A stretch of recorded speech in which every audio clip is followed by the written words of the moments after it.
what's up? This is JM, host of the Celebrity Grill podcast on iTunes, and you're listening to the Barbecue Central Radio Network. All barbecue and grilling, all the time. Let's go! We'll do it live. Okay. Well, do it live! I'll write it and we'll do it live! So to get that perfect barbecue, you use wood. Are you sure it's safe? Whatever. We put the lighter fluid on, strike the match, and... Oh! Should we call the fire department? That might be a good idea.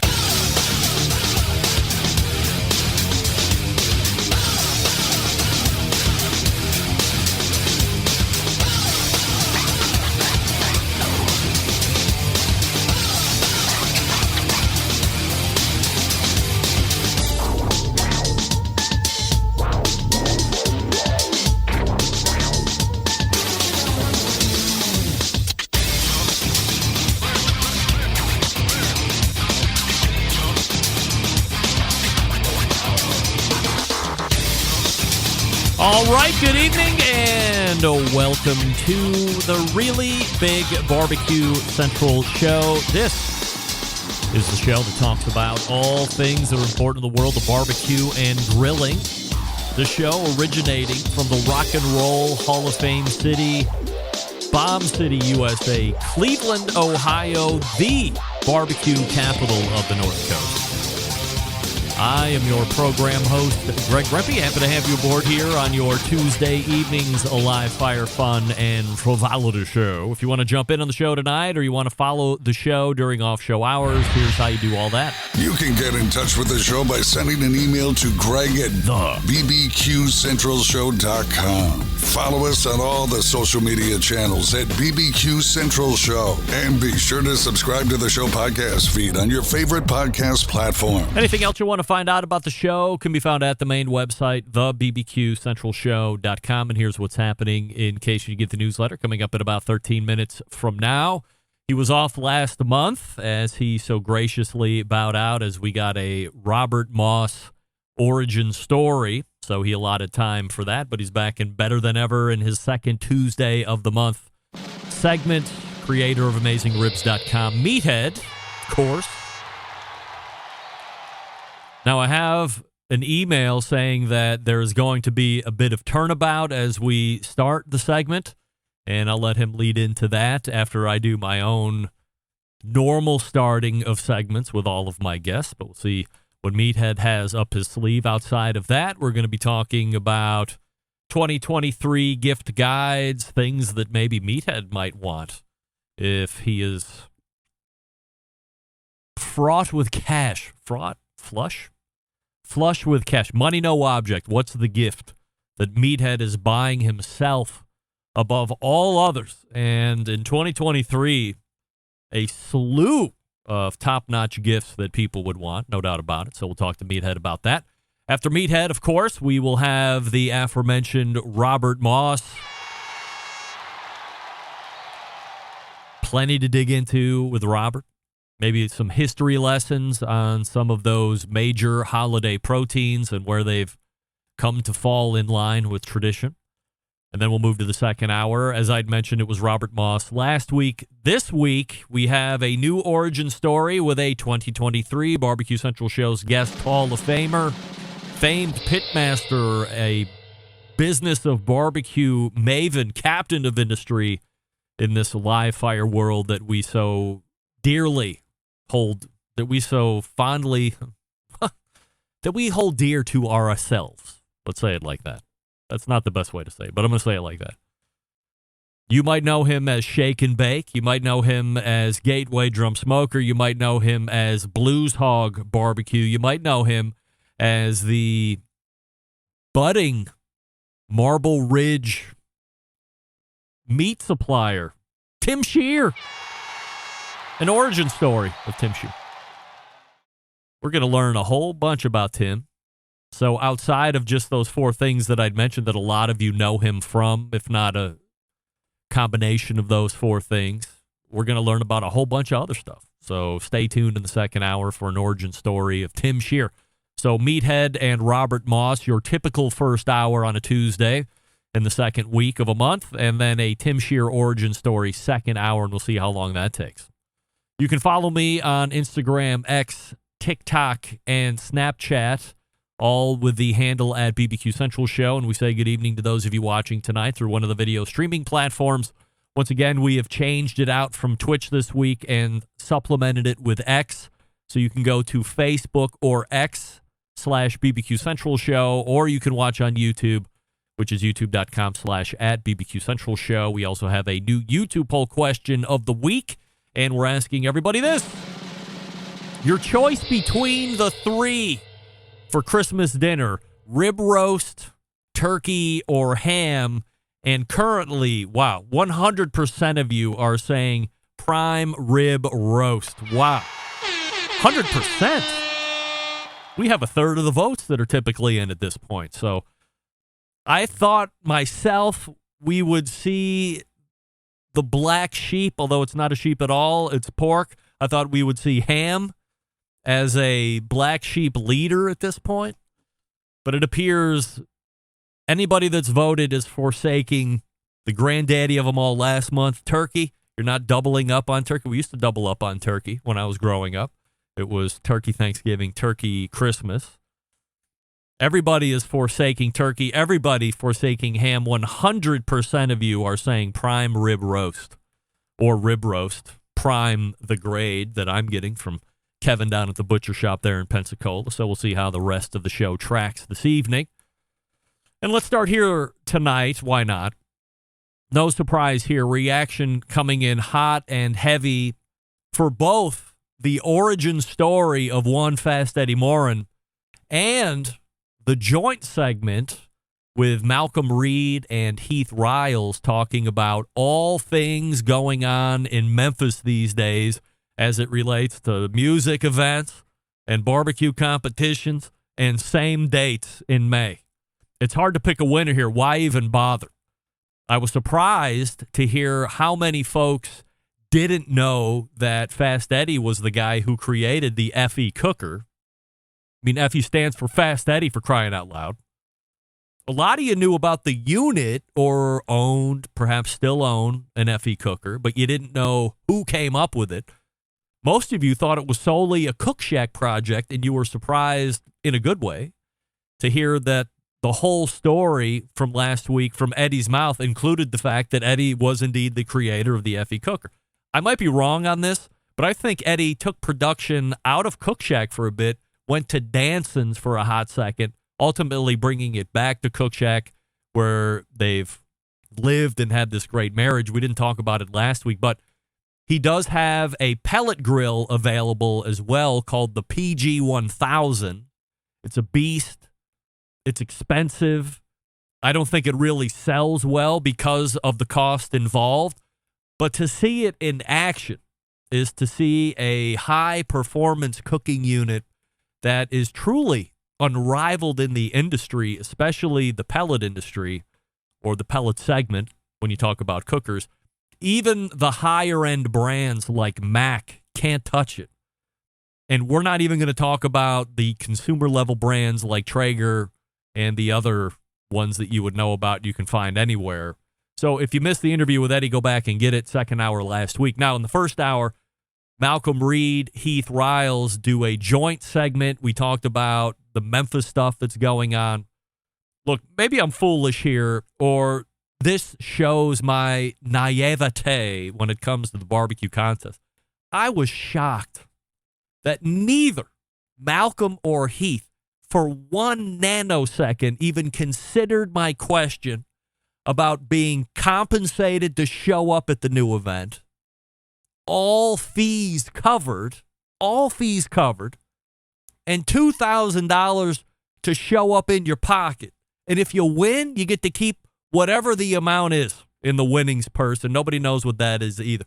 It was like a race of who could say no quicker between the two. I don't know what shotguns cost these days. I don't know if you heard the line or caught it when Heath spit it out last week. I don't know what shotguns cost these days, but if you can't get a good shotgun for $2,000, like what the hell is going on? I don't even know.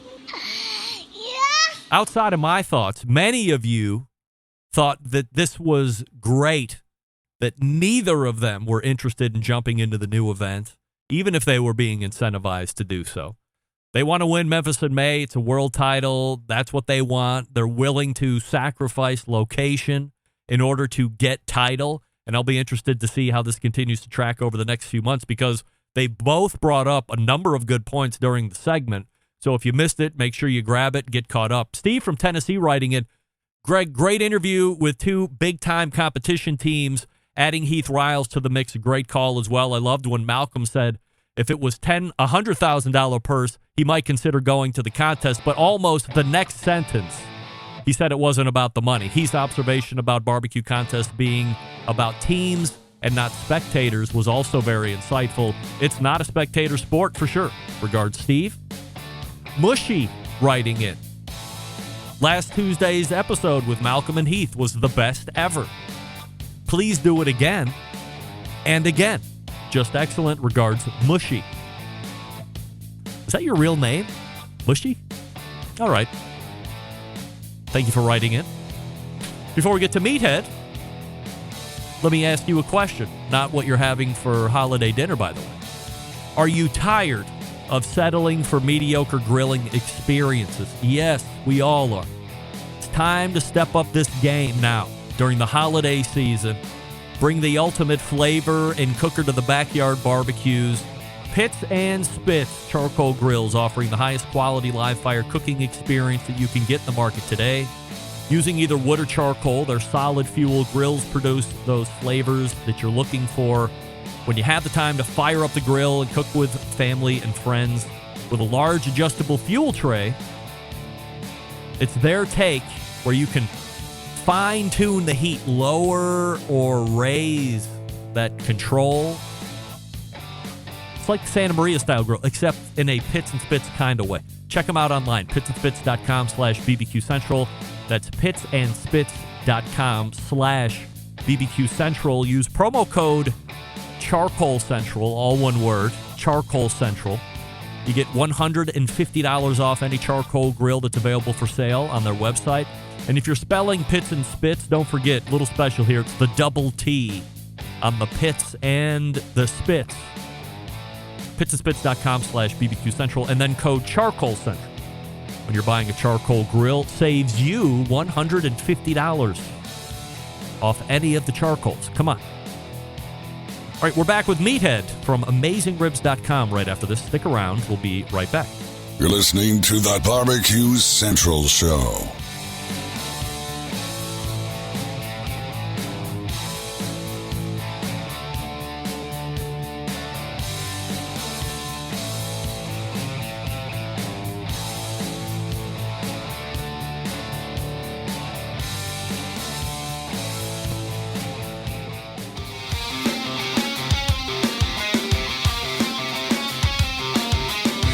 Broadcasting live from the Barbecue Central Show studios in Cleveland, Ohio.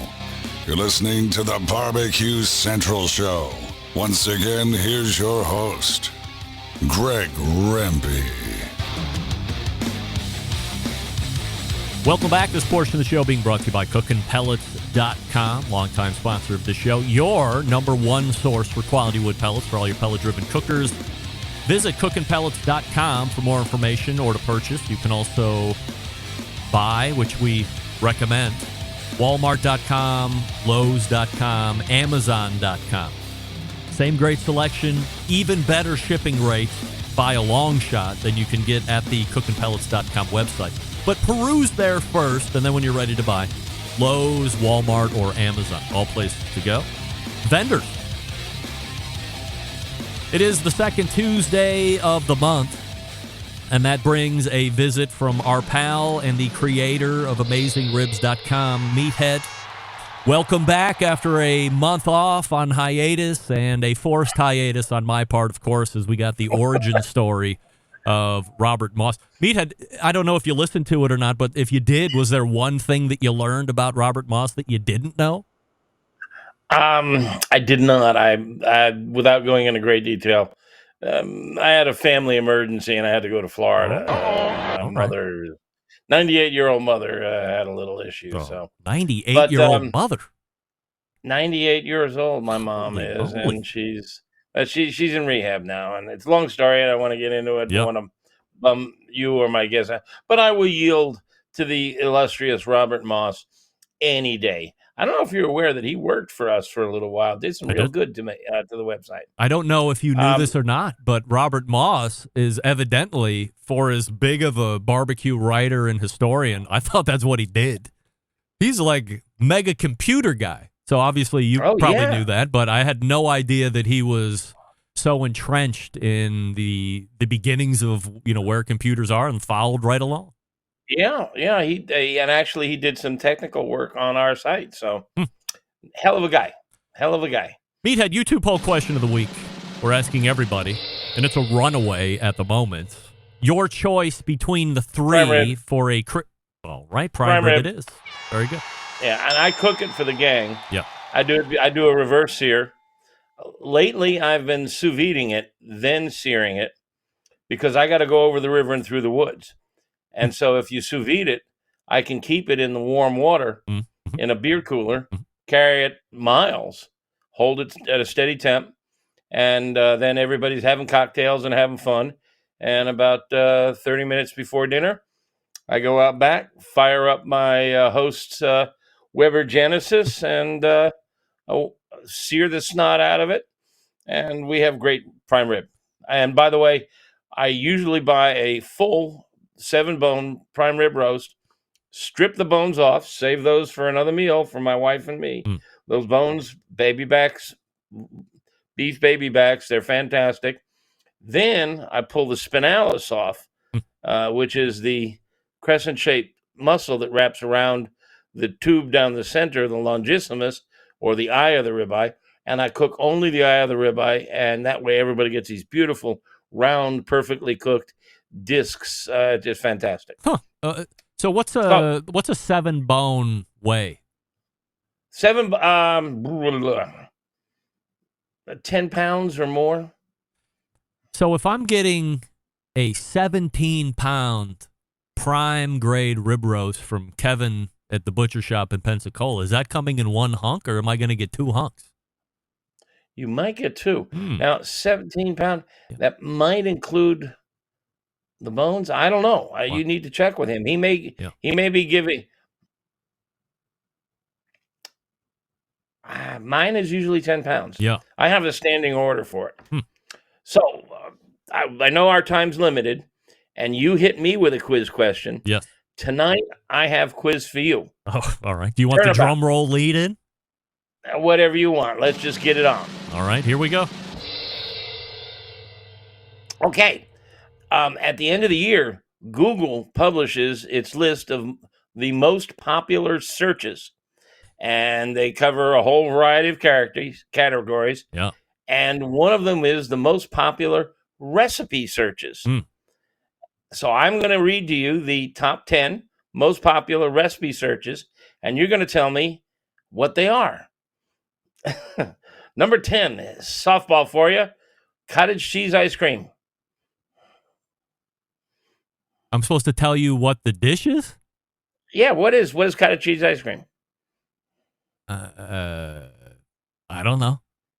It's ice cream made out of cottage cheese and sugar, the way you would make it out of regular cream. Okay, here it gets more interesting. What is number 9? A Brazilian lemonade. It's a lemonade with limes in it. It's actually, you're very close. It's primarily a limeade. There's not any lemons involved. I don't know why they call it a lemonade. And you start with whole lemons, mash them all up, let them stew for a day or two, and then you mix condensed milk in with it. No cachaça? Okay.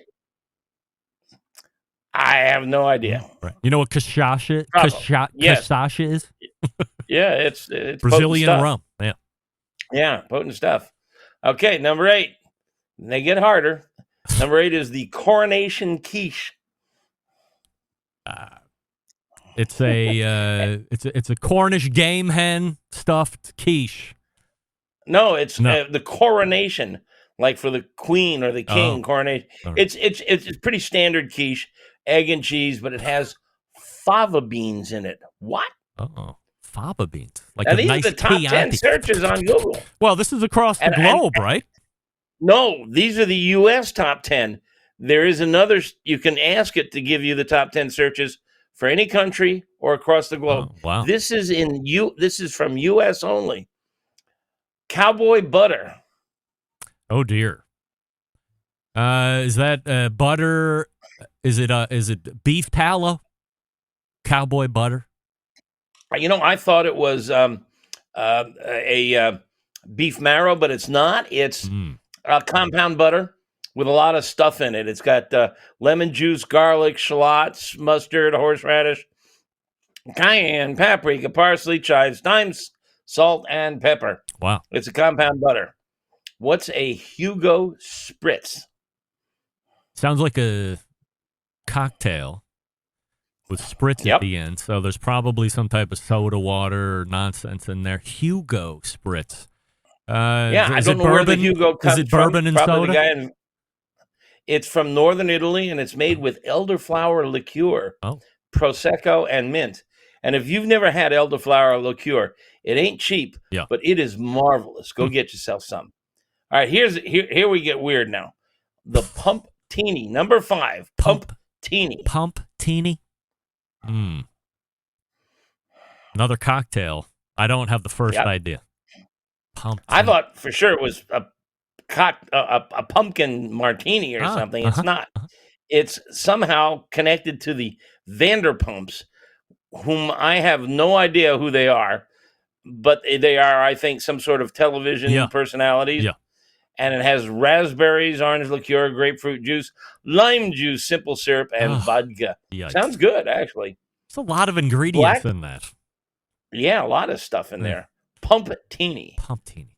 All right. You'll have to tell me who the Vanderpumps are one day. Black cake. This is an icon, and I didn't know about it. And I researched it, and then son of a gun, my neighbor brought me some. Black cake? I don't know. It's a Jamaican tradition, and it's almost required on Christmas. It's a type of fruit cake. They start with dried cherries and dates and stuff and soak them in rum until they inflate, and then they bake the cake around it. There's molasses, brown sugar, more rum, eggs, a lot of eggs. And I just tasted some, and it's good. It's better than regular fruitcake, I'll tell you that. Did a Jamaican bring it over to you? No, actually, a friend brought it over. I guess she heard about it. A lot of these sound to me to be things that came to us through TikTok. Yeah, like washing your chicken before you cook it on TikTok with soap. Speaking of chicken, number 3, coming down the home stretch, chicken cobbler. All right. How about is this something like a casserole with biscuits on top, but they're calling it cobbler or cobbler top? You got it. You've nailed it. It's sort of like a pot pie in a pan, 9x13 pan, with biscuits on top. Okay, this one is off the chain though. Lasagna soup. Lasagna soup. All right. I mean, is it ingredients for lasagna, except it is now a soupy broth of tomato-ish instead of thickness? It's a tomato soup with ground beef and sausage, spinach. That's the number 2 most searched recipe on Google? Yes. I mean, you notice there's nothing barbecue here. I was going to say, damn little meat. There's no meat anywhere. Yeah. The number one most searched on Google for the whole year 2023 is the Grimace shake. Yeah, right. Yeah, well, you know it? Yeah, that was viral maybe 2 or 3 months ago, maybe over the summer. McDonald's actually brought it out, and then everybody and their mother was trying to replicate it at home. It's some purple piece of crap. I never heard of any of these. Yeah. It's a berry flavored milkshake that McDonald's brought out from June to July, and apparently everybody was trying to figure out how to make it. Wow! These are the top 10 most Googled recipes of 2023, I'm going to go out of business. Heartache and pain. I mean, no burgers, no ribs. I mean, you're amazingribs.com for crying out loud. And no, not even like butter candle or anything that was even trendy at the beginning of the year. Wow, this is a sad state of affairs. I feel like we're still in the pandemic with those searches. Yeah, Oklahoma burgers, Right. they were catching on for a while. They're great, by the way. I love making those. Nowhere in sight. Interesting. How's the rub and sauce business going for you? It's a sideline for us, Greg. We are not actively promoting it. We don't have a salesman on staff. We brought it out just because the people at Old World Spices said that we're a big brand and we ought to try doing rubs and sauces that people know of us and have heard of us and they'll buy them. So we've got them on the website, and we've done a couple of promotions with email and stuff, but we've got no money behind it. We're not anywhere near where Malcolm and Heath and those guys are in promoting their rubs and sauces. And frankly, I don't care to compete with them. It's just a sideline. It's found money to us. So you don't have any plans to try and get it in anywhere or have somebody try and solicit I'd for you? love to see a grocery chain or somebody pick it up, but we have made no effort, and I don't have time. I got to finish this stupid stinking book. Oh, well, I wasn't even going to ask you about it, but you just called it stupid and stinking. So have we found hurdles on the last 500 here? Oh God, yes. I don't know how much I've told you and the listeners, but what I turned in May was double the size. Yeah, you were pitching then. You were trying to reverse the deal into a 2-book. It's really hard cutting. I mean, there's a lot of great information hitting the cutting room floor. It'll end up on the website, maybe another book. I don't know. But I'm cutting. And I mean, what's left is really good, but it's just killing me that I'm leaving stuff out. But don't you, we've already talked about this a little bit, but maybe you weren't listening to me the last time. I'll try it again.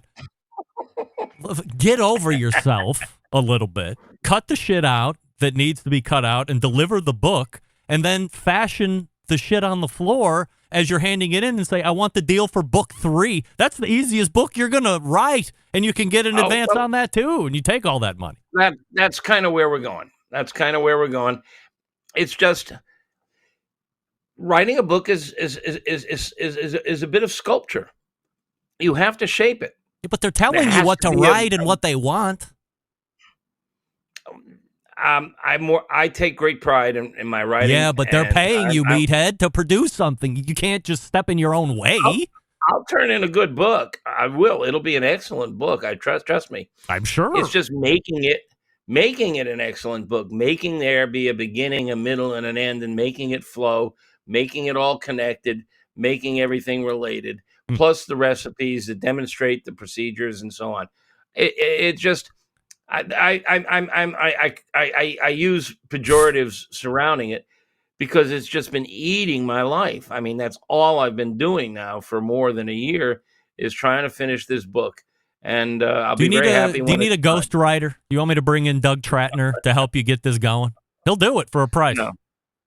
No. Do you know Doug Tratner? No, all I can say is thank God I have Clint and the rest of the team running the website so I can focus on the book. I guess. I mean, what else could you possibly be doing? Well, I could be working on the website and doing other stuff like that, but that's okay. Wow, unbelievable! And then I waste my time hanging out with you. I mean, this is 20 minutes. How dare you put it on me? It's 20 minutes at 9:30 at night. What are the biggest holiday gift suggestions outside of thermometers and the stuff that we know about that we tell everybody about? What's the outside the box stuff you're telling people to get? We've got a holiday gift guide on the website, and we break it down into price categories: $50 and under, $51 to $200, and so on. Thermometers are all over the place because every year the technology takes new leaps. Yeah. There's some really cool new thermometers out there. I mean, I know you know about the combustion thermometer, and there's some really cool stuff happening. But one of the things that I really liked this year that's on the buy list is a gadget called Venom. Are you familiar with it? No. It's a device that attaches underneath a Weber kettle and surrounds the intake vents. And it's a thermostat controller. It has an LED screen, and it opens and closes the vents depending on the temperature you set for the This thing? for the oven. That's it. Wow. That's it. Spider Grills. $200. It attaches where the ash pan is. It has its own ash collection, and we did a review of it. I did a review of it. I've got one attached to my kettle, and it really works. It nails the temperature inside that Weber kettle almost on the money. I've had a little problem with the Wi-Fi connection, but that I think is more of a problem with my internal Wi-Fi. But it really does a beautiful job of holding a Weber kettle on temperature. And it's got a variety of bells and whistles and controls. I forget how much. It's around $200 or $199 USD. There you go.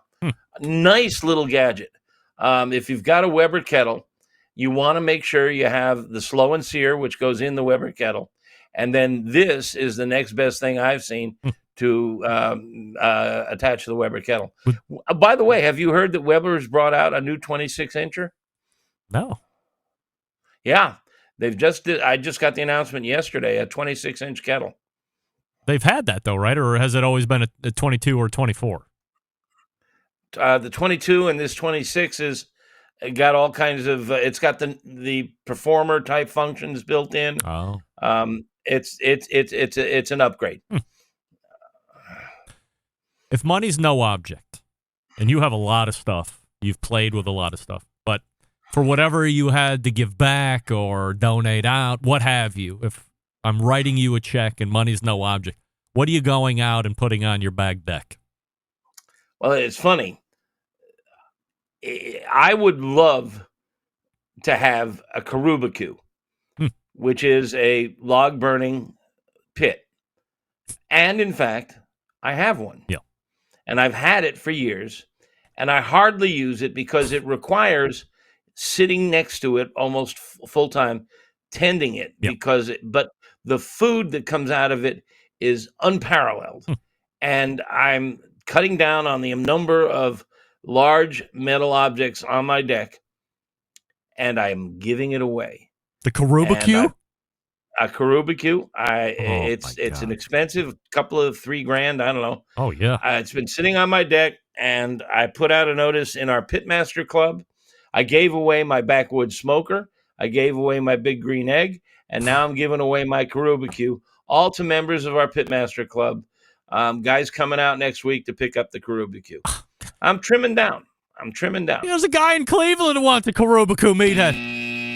Jesus Christ! You don't even reach out and say, "Hey, what's going on? How craziness!" I put a notice in the Pitmaster Club, and I know you were a member. I know. I must have missed it. Shame on me. Well, that guy's going to enjoy one of the finest wood burning pits. I would say offset, but it's not offset. Yeah, it's great. We give away a lot of grills and smokers. That we enjoy an 82% renewal rate, which is incredible. Yeah, and it's cheap for what some of those other places are getting for the information and the early alerts and all that stuff. Certainly well worth it. ROI is there, no doubt about it. And look, this is Meathead from AmazingRibs.com. You see him here on the second Tuesday of every month for the last 15 years. And the next time you're on... I was still in high school when I started coming on your show. I know, it's crazy. We were both so much younger. And in 2024, Meathead's going to start his 48th year guesting on this show, the second Tuesday of every month. Are you in for 2024, Meathead? Hell yes. Yes, here we go. Hell yes. Yeah, I'm going to ask for a raise. I will be happy to double what I'm paying you currently. Yes. Hopefully that will suffice. All right. Any other questions? 2 times 0, or everybody anything? knows what That's that right. is. We know. AmazingRibs.com is the place to go. You can also find them on social. Meathead, always appreciate the time. Have a great holiday, and we'll see you in 2024. Fun hanging with you as always, and great holiday to you and your lovely wife and your Thank you. beautiful daughters. Great 2024. All right, we'll see you then. In January, almost said June. We're halfway through 2024 already. No. So we'll see Meathead in January. Robert Moss is ready to go, and we'll get to him here in just 1 second.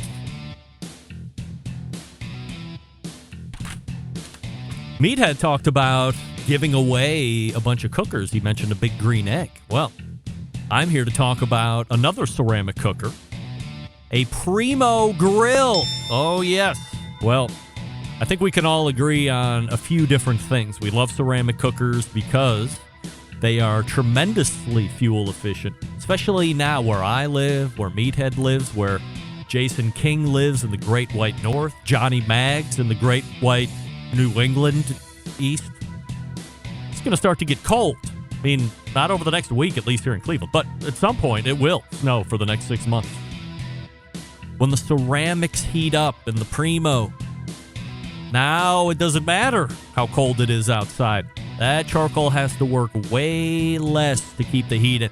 And the other cooker, it's got to work that much harder to keep the 225, the 250, the 275, but not the Primo. Ceramics are warm, and now the fuel economy kicks in.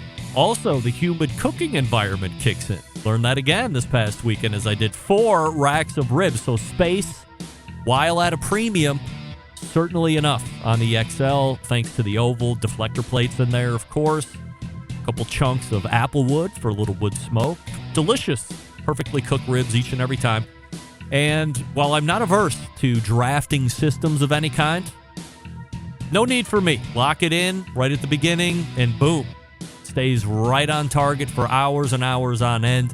And I don't skimp with the charcoal. I'm like full load. So wherever you think you would normally stop, I'm actually more charcoal on top of that. Because you can always just knock off the coal or knock off the ash and use whatever's remaining for the next cook. I get plenty of cooks out of 1 load of charcoal in a Primo. Only sold through dealers, so find one near you. PrimoGrill.com, go to the dealer locator, and then check them out in person. Find the oval that's right for you. Again, I have the XL. I've never known anybody to bitch about having one that's too big. I do know people that bitch about having one that's not big enough. So don't live with regret right off the bat. Once again, PrimoGrill.com. All the accessories that you want. Rotisseries. You could use a rotisserie for that prime rib roast that you're going to be doing at 86%. Now saying that they're going to be doing that. 10% saying turkey and 5% saying ham. And we'll be back with Robert Moss right after this. Stick around. Be right back. You're listening to the Barbecue Central Show.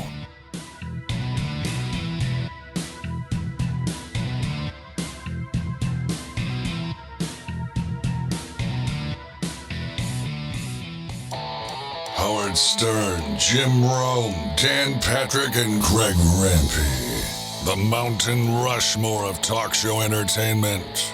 Now, let's get back to the Barbecue Central Show.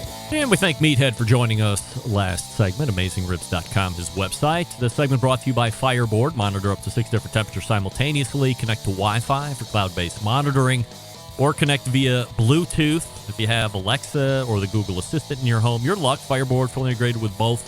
Find out more by visiting fireboard.com or call 816-945-2232. Don't forget about the Fireboard Spark and the brand new Fireboard Beacon as well. Why not? My next guest is the contributing barbecue editor to Southern Living magazine. Last month, we had the origin story, and we are back under normal pretense here. It's Robert Moss, robertfmoss.com. Robert, we're asking everybody this YouTube poll question of the week, and Meathead was rifling his answer right off at the top, but I'll ask you to remain calm as we get the question out at least. Choice between the 3 for a Christmas dinner: a prime grade rib roast, a turkey, or a ham. Where are you living at? Rib roast, 100%. All right. Do you have a specific grade that you prefer if you're buying that? No, I don't. I'm trying to think. I don't normally have a big Christmas dinner here. A couple of times when I did have family and I did a big rib roast, I can't remember if it was prime or not, but it was certainly really good. And of all the things I serve when I have a guest over, that people put a hurting on the rib roast more than anything else. And they're going back for seconds, thirds, and then even maybe a little slivers at the end for fourths. 86% of folks are saying the rib roast, 10% saying turkey, and 5% are saying ham. My math is not that good, but I believe YouTube's mathematics are off by at least 1% because 86 plus 10 is 96 plus 5 is 101, and that's bad math. Where I come you got from, some rounding errors going on there, but terrible. I mean, come on, we're at the height of technology here. You can't get me to 100%. I mean, that's outrageous. So as I had mentioned last month, we were doing the origin story of Robert Moss, which we certainly appreciate. Last week, we did Fast Eddie's origin story, the creator of the Effie Cooker. And in the second hour tonight, we'll be doing an origin story of Tim Shear from Shake and Bake Barbecue and Gateway Drum Smoker. So looking forward to getting through all these as all the guests happen to be that are doing these. 2023 Barbecue Central Show Guest Hall of Famer.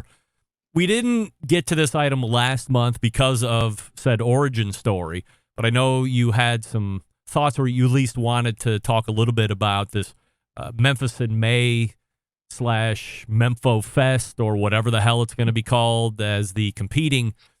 Here's the thing. It's the gift that has kept on giving all of 2023, at least since March, when we really started to hype up the event. And then you had the associated fallout, and now you have an upstart that's going to be taking place on potentially the same dates as Memphis in May. It's the only way that it makes sense.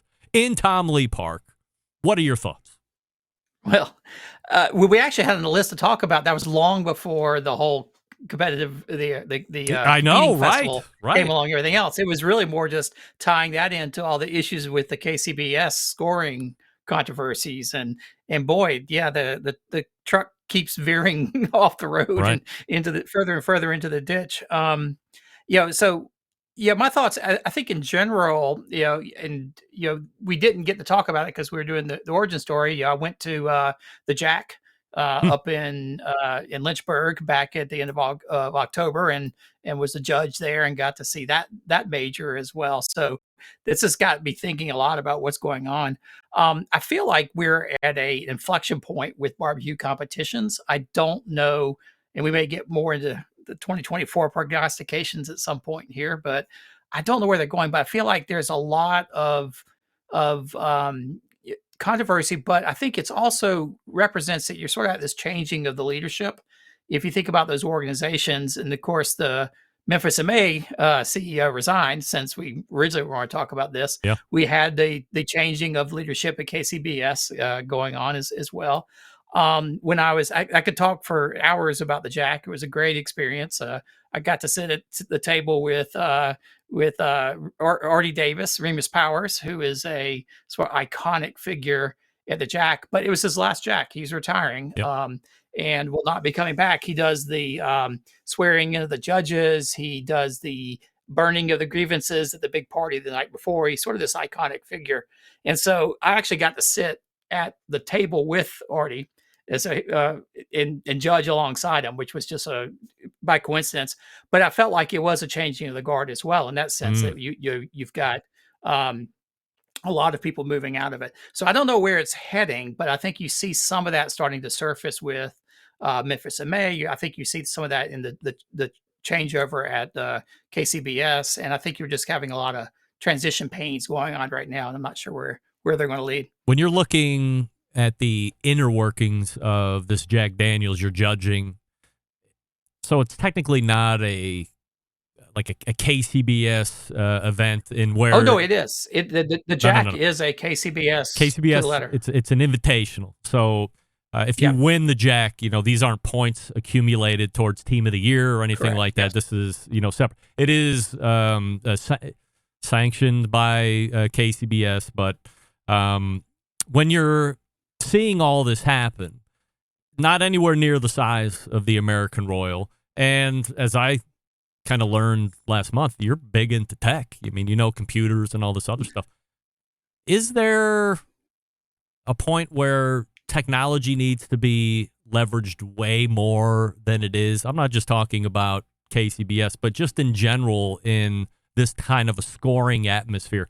Is there too much human error potential that technology could whittle away or minimize to a large degree, or no matter if you're putting iPads in front of people, it's not going to necessarily give you a better shot at coming up with more accurate results?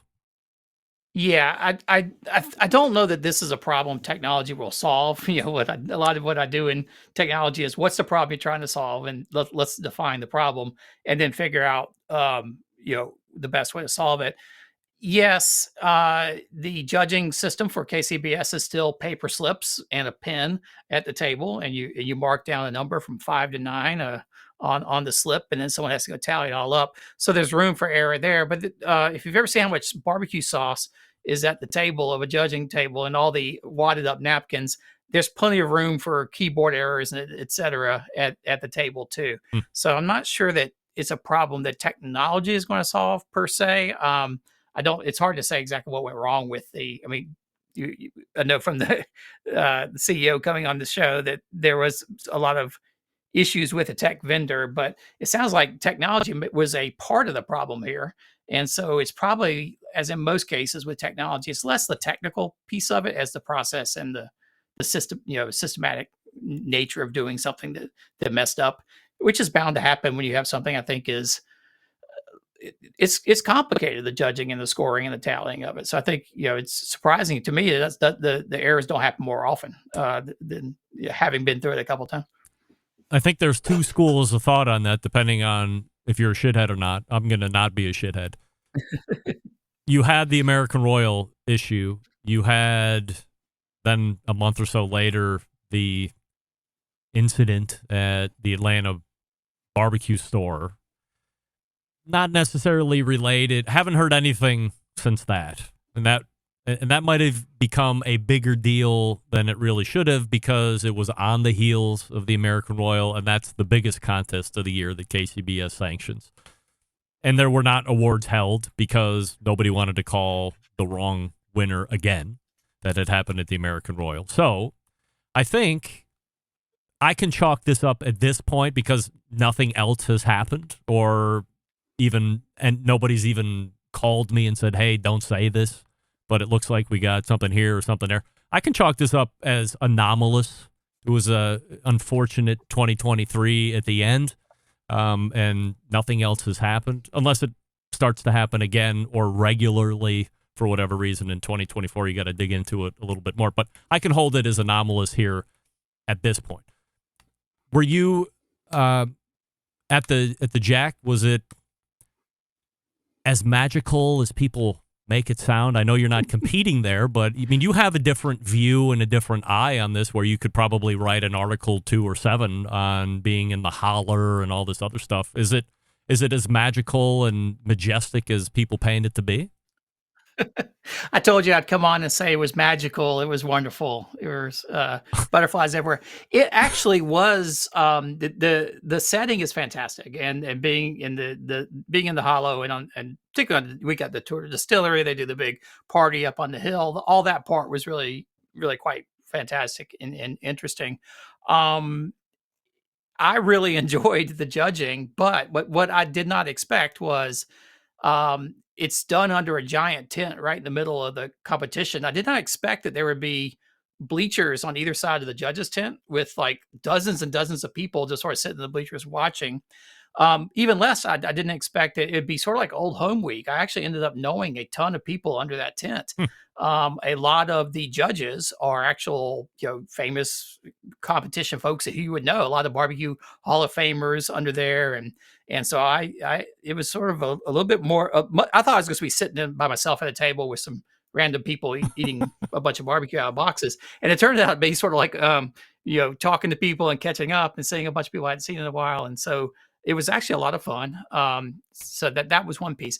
So I think the Jack is special in that way that a lot of folks like Chris Lilly, Ray Lampe, Amy Mills, lots of people came who weren't competing that year, but to judge, but see everybody and catch up. So that part was definitely cool, and I definitely enjoyed that. Probably the social aspect of it a lot more than totally surprised me. I didn't expect it would be such a social event. Do you have any thoughts on where Memphis is at right now? I think no. I don't know have much to add other than last two shows you had guests with a lot more inside knowledge than me. I don't see how you're going to have two of these festivals coinciding with each other. I could see how this could be a disaster every year, and then they decide to join forces, which I think Carrie Bringle sort of maybe alluded to. I could see how they devolve into two totally different things. One's more of a traditional barbecue competition, one's more of a music festival. I don't know, but yeah, I have no idea what's going to happen in May, and even how it will come off, because there's so few details right now. I think about the new festival that it's sort of hard to even see. Is it going to be like, are they going to try to just replicate Memphis in May with the judging style and everything else? Or is it going to be much more along the lines of the, more of a barbecue festival with a competition aspect? Whereas most competitions like Memphis in May or the Jack is primarily a barbecue competition that has a festival around it. I could see them maybe switching that up a little bit. So I'll be watching curiously, but no, I don't have a good crystal ball on how that's going to unfold. And it is really 6 months out. Having planned some large events like that, that's not a long time to put together something of that nature. So who knows what's going to happen? 2023 trends that you liked in the live fire industry this year. Cowboy butter for sure. Oh yeah, I've been making that every week. Yeah, alongside my Grimace shakes. Yeah. No, I had no idea what a Grimace shake was. So, what did I like in 2023? I'm a little bit more restaurant focused, a little more in that area. I really did like the trend I keep seeing of sort of barbecue restaurants taking traditional barbecue techniques, live fire, slow smoking, and then blending it with the pitmaster's background. I've been in more interesting barbecue restaurants in the past year of people who took sort of like, I sort of took the traditional Texas brisket and Texas Trinity, or I took traditional Carolina whole hog, but then I threw in a few flavors of my own that really made it fantastic. I was lucky a couple months ago to go by Prime Barbecue it's in Nightdale, which is just west of Raleigh, North Carolina. And Christopher Prieto has a great barbecue joint up there. And on Saturdays, he does a whole hog that is sort of traditional Eastern North Carolina whole hog, except he's from a Puerto Rican background. And so he does, instead of a vinegar sauce, he does this mojo sauce. And it's one of the best things I've had in a long time. So that is a trend in 2023, which I think was carrying over from 2022, but really brought a nice novelty to barbecue at a time when I felt like there's a point where everybody's starting to do the same thing over and over again. I think people are starting to get creative and really branch out. So that was very encouraging for sure. When you look into the first half of 2024, what are you prognosticating as far as trends we might see pop up? Yeah, I don't know. I mean, most of what I want to prognosticate, I think, is like my wishful thinking. Like, I would love to see Nashville hot chicken fall off, or Nashville hot everything fall off the map. And Nashville hot chicken was really its moment a couple years ago. Yeah. Oh. Now it's Nashville hot, you name it. Yeah. Nashville hot lamb, Nashville hot this, Nashville hot that, which basically takes perfectly good meat, drowning them in hot pepper, and then ruining them that way. I saw something just today. Gosh, I hate anything on YouTube or Instagram where somebody's making Nashville hot chicken, stacking it like a gyro and carving it off. And I was like, all right, that's enough. That's enough. So I'd like to see the end of Nashville hot anything. I don't know if I'm going to predict that though, because that's definitely me. Me wishing for a change. Did you like it but at certainly one if point? I'm getting fatigued of it.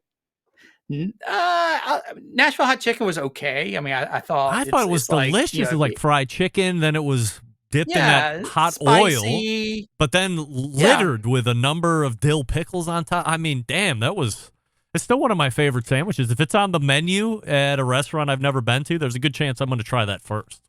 Yeah, that was like 5 or 8 years ago, though. I mean, the Princess Hot Chicken folks came down to Charleston years ago and did a whole event down here where no one had ever heard of it.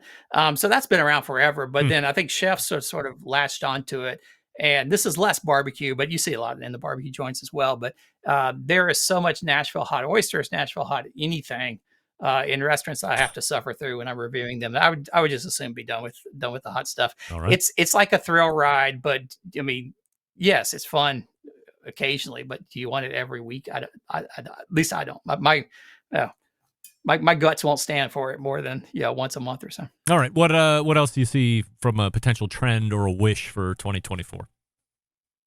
Well, I think we talked about the competition scene. I do think that there's going to be a lot of shaking up there. Like I say, I think there's this with the change in the guard. I think there's a lot of movement going on and things things shaking around. One thing I did, when I went through the whole KCBS, I went to the judging class and all that, and then I went to the Jack. And just talking to people and everything, there is a moment where you're starting to see they're having trouble getting judges. It's the people are getting older; they don't want to travel as much. Apparently, if it starts to rain, they'll have half the judges cancel on them at a lot of events. And so, I think we're going to see, just challenges within the within the competition world. I think Peg Leg mentioned when he was on your show about the person who'd been judging for 30 minutes at Memphis in May. I think that's going to be more and more common. As you see people retiring, and I don't see as much of a backflow of younger people coming in.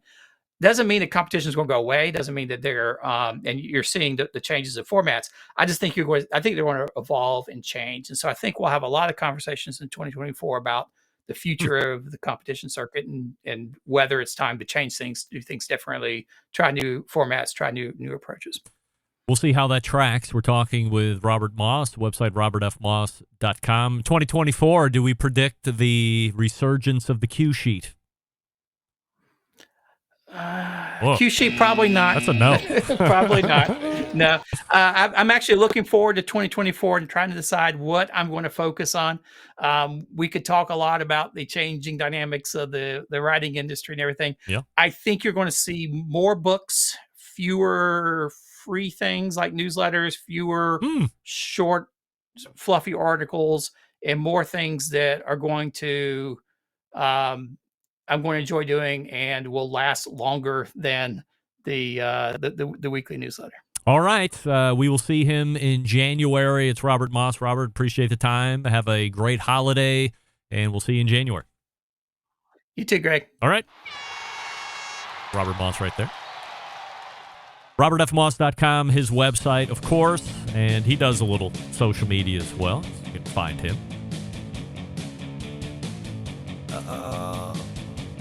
All right. We got time. We can wrap up the first hour here. So stick around. We'll be right back.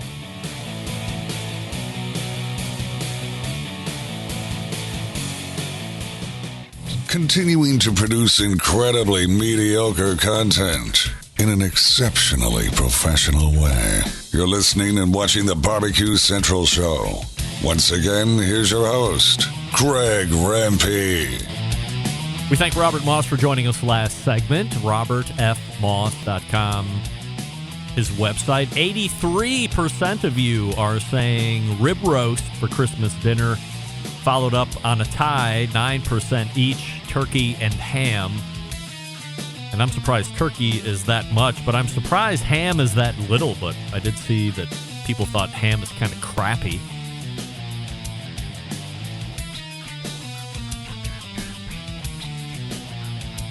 Well, looky here. Memphis Barbecue Supply is in the chat. Jimmy Shotwell.